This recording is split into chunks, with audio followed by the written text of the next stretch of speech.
আমাদের সমস্যা হলো আমরা মনে করি আমাদের আসলে যা প্রয়োজন দরকার তারও বেশি। ঈশ্বর যখন আদম এবং হওয়াকে সৃষ্টি করেছিলেন তাদের কাছে কিছুই ছিল না, তবুও তারা এক মনোরম স্থানে বাস করছিল। স্পষ্টতই ঈশ্বর চাননি যে জাগতিক বস্তু থেকে আমরা আমাদের সুখ আরোহণ করি। আপনি কি কখনো চিন্তা করে দেখেছেন যে যিশু একবারের জন্য স্নানঘরের শাওয়ারের নিচে দাঁড়াননি, কোনো ওয়াশিং মেশিনে তিনি কাপড় পরিষ্কার করেননি, তিনি কখনো রেফ্রিজারেটরের দরজায় হাত দেননি, তিনি কখনো গাড়ি চালাননি, এমনকি সাইকেলও চালাননি, তিনি কখনো রেডিও শোনেননি, কারো সঙ্গে ফোনে কথা বলেননি, স্টোভে রান্না করেননি, মাইকের মাধ্যমে কখনো প্রচার করেননি, তিনি কখনো ভিডিও বা টেলিভিশন দেখেননি। তাহলে তিনি কিভাবে সুখী ছিলেন? নতুন নতুন জিনিস নিয়ে মানুষ কিভাবে সুখী?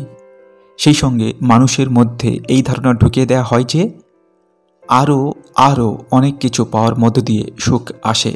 আমরা কোনোদিনই পরিতৃপ্ত হই না। যিশু একবার বলেছিলেন, ধনের মায়া, মথিলিত সুসমাচার 13 অধ্যায় 22 পদ।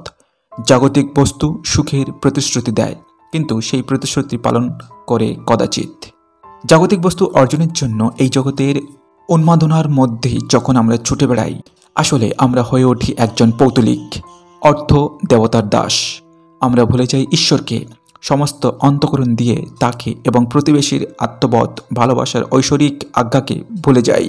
ঈশ্বর এ বিষয়ে ইসরায়েলকে সতর্ক করে দিয়েছিলেন, সাবধান, তোমরা তোমাদের আরাধ্য ঈশ্বর প্রভু পরমেশ্বরকে ভুলে যেও না।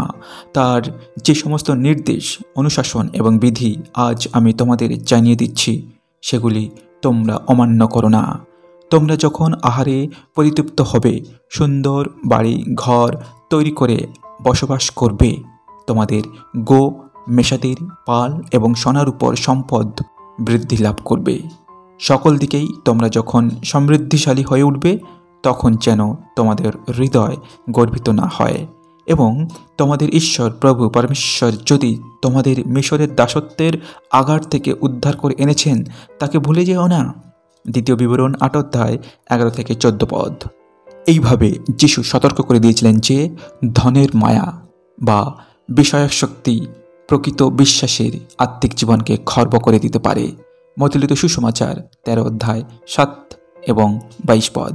অর্থের আকর্ষণেই অনেকে খ্রিস্টের পথ থেকে বিচ্যুত হয়ে নিদারুণ যন্ত্রণার শূলেবিদ্ধ হয়েছে। একথা বলে সাধু পৌল সতর্ক করে দিয়েছেন, অর্থলিপ্সাই সকল অনর্থের মূল। প্রথম তিমথিয় 6 অধ্যায় 10 পদ।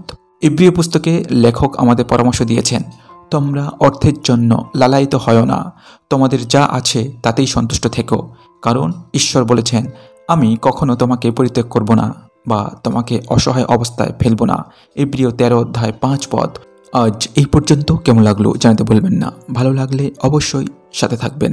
দেখা হবে যে কোনো একটি পরের ভিডিওতে। ততক্ষণে আপনারা ভালো থাকুন, সুস্থ থাকুন, সবল থাকুন। ধন্যবাদ।